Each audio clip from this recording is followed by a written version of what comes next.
welcome back to the farm. Today is a continuation of the same theme. This is part 3 of 4, so we're almost done. And the topic of today's video is how to make a seed starting station, what I refer to it. Now all this is a selving unit. It doesn't matter, it could be a wire selving unit, it could be plastic like I have here.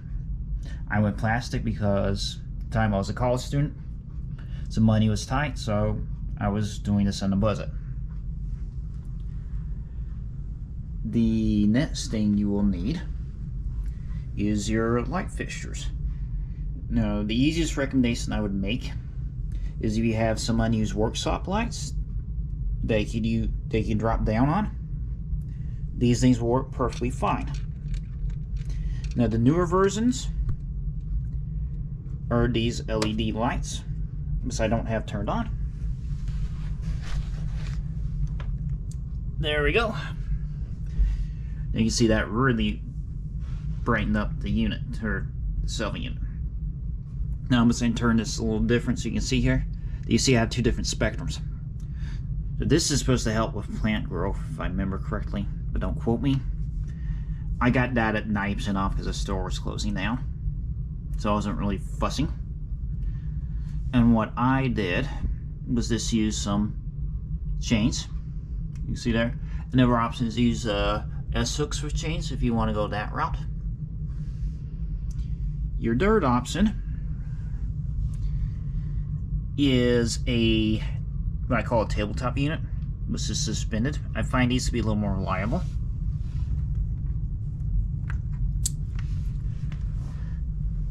And your final option is a clamp work light that you can put a grow bulb in, and these things are perfectly fine. You see I'm touching it.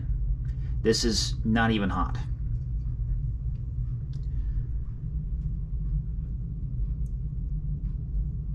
And the last thing, which is completely optional, is your seed mat, which is this.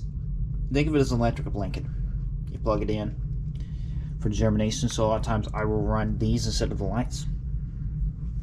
And something like this will cost you less than 200 bucks easy nowadays, depending on how fancy you want to get. You have a option of ordering from a company that makes these, and they will have these chains as pulleys. You'll be able to pull them up and down. When I say them, the lights, everything will be included. I've seen them very elegant.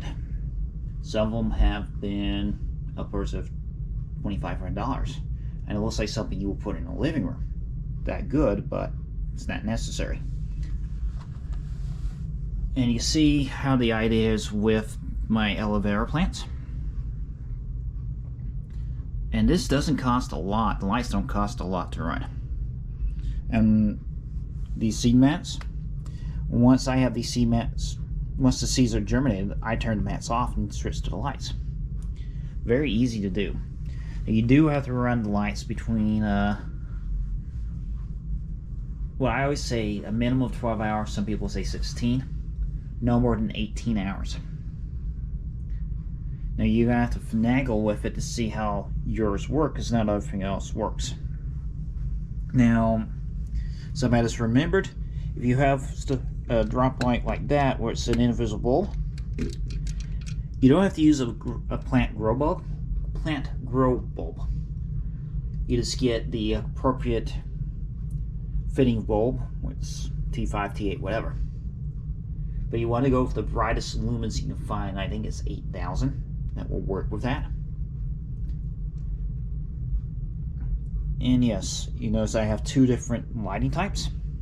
I have red and then natural or broad spectrum. What do you call it? I think that's natural daylight or whatever. That came with the bulb. I'm running a hypothesis to see if different lighting types affects growth rate. And if you do have warm castings, that will increase germination rate. I can guarantee it. Again, not a very long video. This is pretty self-explanatory. but this gives you an idea how you can make a sea starting station, especially if you already have the components in your house already.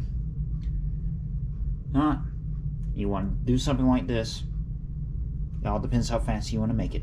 There's probably some plans on the internet you can find that can, if you're a woodworker, you can probably more likely build a station.